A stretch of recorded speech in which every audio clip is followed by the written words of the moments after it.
You see that in Washington, D.C., maybe better than any place because we got there, and within 12 days it was very good.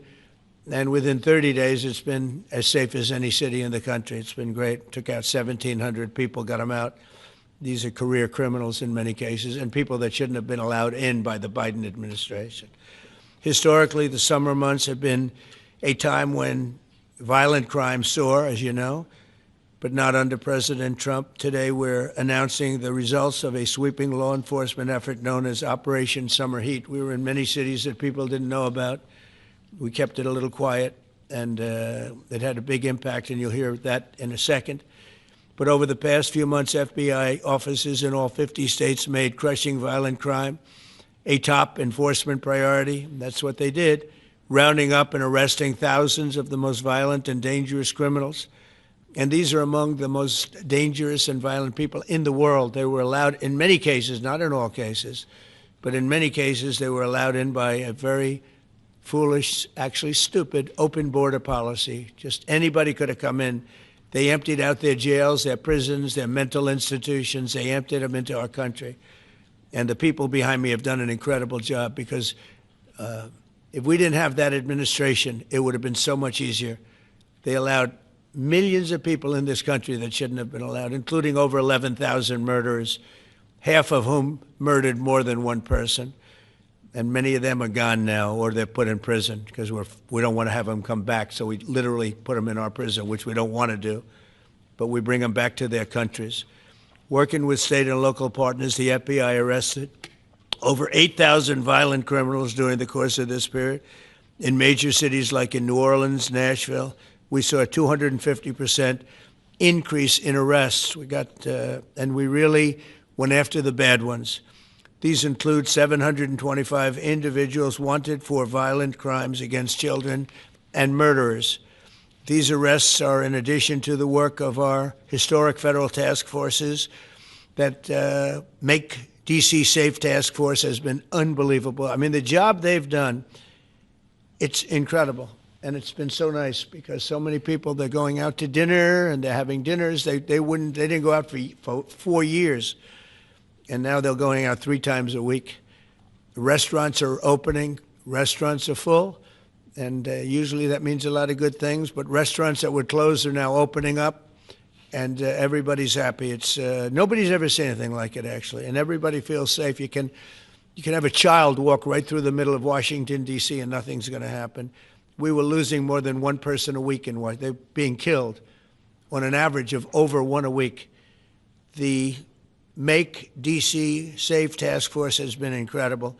And the Make Memphis Safe Task Force is having very similar results. It's much earlier, but we've been there for a week and a half, but I'm hearing the results are pretty incredible, and you'll hear about that.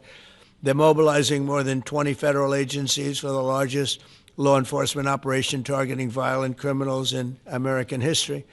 As a result of these efforts, violent crime declined nearly 20% nationwide compared to the same period last year, and it was the safest and most peaceful summer in 2 decades. And honestly, we haven't really even gotten going yet.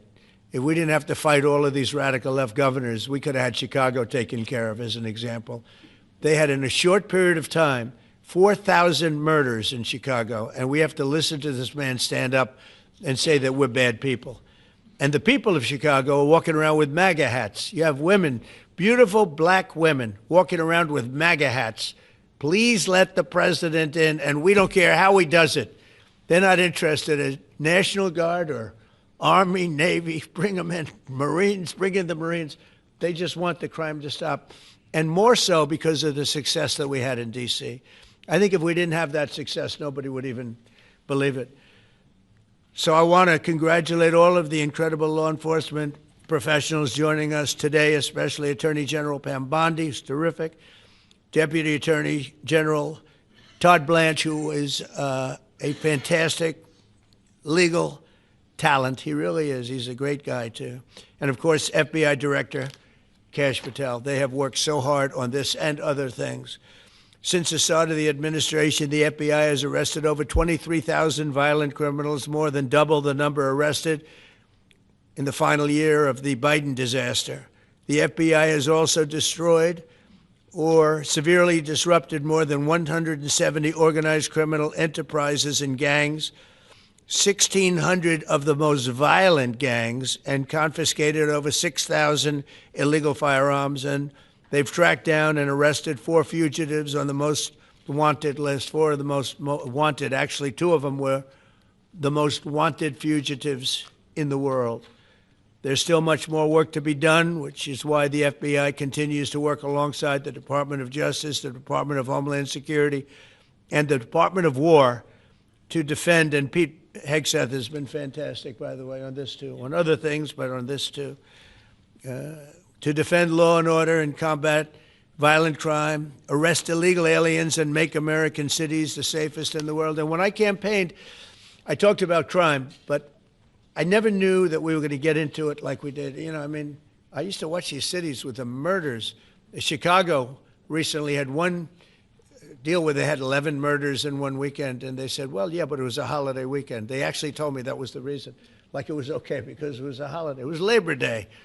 These people are the worst. They really have to, they better, I tell you what, the people in Chicago and the people in places like that can be fixed. At some point, it gets to where you can't fix it anymore. It's too far gone. And we have some cities like that. But these are great cities that can be fixed. I'm going to be strongly recommending, at the request of government officials, which is always nice, that you start looking at San Francisco. I think we can make San Francisco. There's one of our great cities 10 years ago, 15 years ago, and now it's a mess. And we have great support in San Francisco, so I'd like to recommend that for inclusion, maybe in your next group. You'll get great support. Every American deserves to live in a community where they're not afraid of being mugged, murdered, robbed, raped, assaulted, or shot. And that's exactly what our administration is working to deliver. I didn't realize I was going to make this such a big factor in the administration. I didn't really campaign. I campaigned on crime, but I never thought we'd go into every city and take a really safe city that we've all been living with for years and make them safe. And now it's like a passion for me, and it's a passion for the people behind me. So I didn't get elected. I did get elected for crime, but I didn't get elected for what we're doing. This is many, many steps above. And I want to thank Stephen Miller, who's right back in the audience right there. I'd love to have him. I love watching him on television. I'd love to have him come up and explain his true feelings, but maybe not his truest feelings. That might be going a little bit too far. But Stephen, thank you for doing an unbelievable job. And the people of this country love you, I'll tell you, and they love what you say about crime and stopping crime.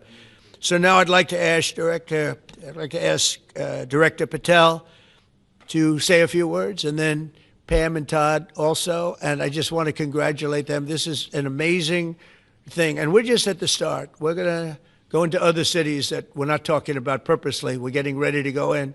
And when they go in, like Kash, as an example, told me that people didn't even know. 5 months ago, they went into Chicago, and they started doing a lot of work in Chicago. And we brought the numbers down a little bit. And but that really was just preparatory work for what we're going to do with the surge. We're going to have a surge of strong, good people, patriots, and they're going to go in, they straighten it all out. So a lot of these cities we're already working on, but we don't do it with a big flavor. But in a little while, you're going to see some numbers that you're not going to believe. And I think you'll probably start with Memphis, because I'm hearing the numbers are much quicker than we even thought possible. But again, D.C. it speaks for itself. Chicago is going to be okay. We're going to save Chicago. And I told you, and I told them, a very respected man, the head of the Union Pacific, said, "Sir, save Chicago. It can be saved." And the way he said it, it was like, can you believe it? We're trying to save Chicago. But I understood exactly what he wants, and that's what we're going to do. We're going to save all of our cities, and we're going to make them essentially crime-free, like other countries have crime-free. If you go all over the world, you go to the world, you hear Afghanistan and you hear all these different places, our crime in certain cities is worse than anything they can even imagine. And we're not going to have that any longer. It's going to stop, and it stops right here. Kash, please. Thank you, Mr. President. What I'd like to do is just highlight some of the outstanding work that the men and women of the FBI have been doing. And thanks to your brave leadership and the mandate you were given by the American people to not only defend the homeland but crush violent crime, you tasked us with our great partners at the Department of Justice and the Attorney General and the Deputy Attorney General to start making arrests and bring prosecutions and safeguard our cities. And you said it, this is just the beginning. In just 7 months, I hope the media takes a look at every one of these charts because these are the best numbers for fighting crime in U.S. history, and it's only 7 months in. And to do that, our vehicle to do it of choice was Operation Summer Heat, which the FBI architected to go after violent criminals. And in just a 3-month span, you had 8,700 arrests of violent criminals. You had 2,200 firearms seized off the streets permanently to safeguard our communities. You had 421 kilograms of fentanyl seized. Just to put that in perspective, that's enough to kill 55 million Americans alone. You had 45,000 kilograms of cocaine seized, and thanks to our Department of Justice partners, you had 2,100 indictments in 3 months, from June to September alone. Mr. President, that in and of itself would be historic for a 4-year presidency. You did that in 7 months because you let good cops be cops, and you partnered us with the right people at the Department of Justice to put the handcuffs on and bring them to court and put them in prison. And if that weren't enough, when you look at the year, for the entire 7-month period that we're talking about here, if you look at the past 4 years of the Biden administration, 16,000, 17,000, 15,000, 15,000. That's the number of arrests year over year of violent felons in this country for the Biden administration. Mr. President, in 7 months, you have 28,600 arrests of violent felons in just 7 months alone because of your leadership and the dedication of the men and women at the FBI who want to go out there and do the job they were prevented from doing because that department used to be weaponized and politicized. And this is what happens when you take out the fangs of weaponization. This number is historic by every metric. 28,000 people have been arrested, violent felons alone. And then when you go over there and look at some of these charts, if you don't mind, I'll just hop over here. Look at the metrics for not just violent crime, but the homeland. Mr. President, during your administration, the FBI has found and located 5,400 children. That is a 30% increase year to date over the last administration. Violent crimes against children arrests alone are up 10%. Gang arrests are up 210% in the last 7 months alone. And transnational organized crime, which Stephen Miller has been a great partner in, is up over 12% alone. These numbers are historic just as a snapshot. But just so people don't think we're focusing on violent crime alone, the national security mission, Mr. President, under your leadership has never been stronger. We have gone after espionage activities against our main counterparts in China, Russia, and Iran. In China alone, we've had over a 50% increase in espionage arrests alone and prosecutions. In Iran, we have had a 50% increase, again, in espionage cases. And in Russia, we've had a 33% increase in espionage cases alone.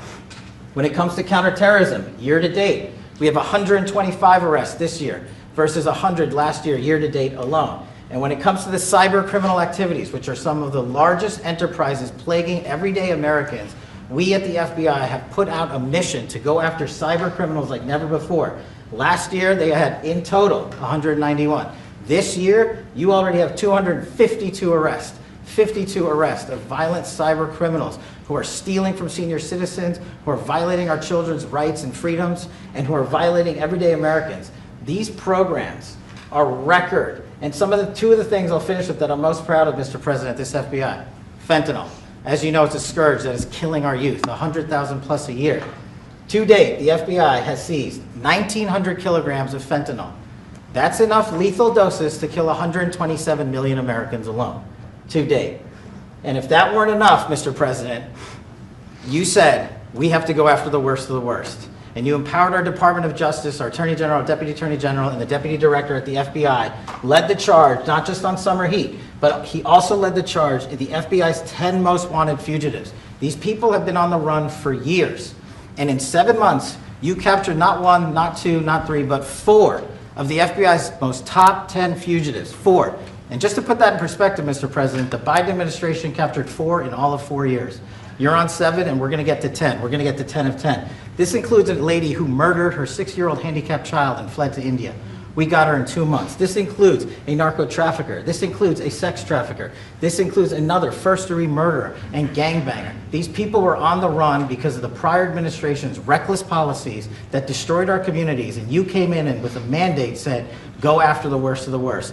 This is just the beginning. This is what happens when you let good cops be good cops at the FBI. Mr. President, I just want to thank you for your incredible leadership, our brave partnership with prosecutors who know how to bring cases and make sure these arrests stick. And that's what the Attorney General and the Deputy Attorney General have led the charge across this country, because arrests without prosecutions are meaningless. We are deterring criminals from doing this activity.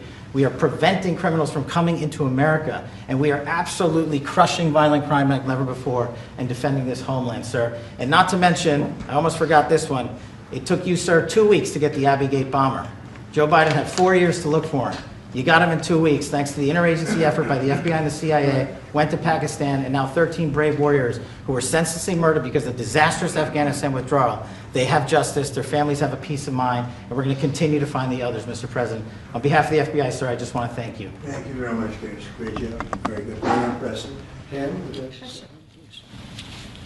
President Trump, the men and women of law enforcement say two things to me repeatedly. First, you have taken the handcuffs off them and let them do their jobs, and you let cops be cops. That's why all this is happening. The director, the deputy director are working around the clock. All of these great men and women in the FBI, they have families at home, and they are working during a government shutdown right now. Many of them have small children. Many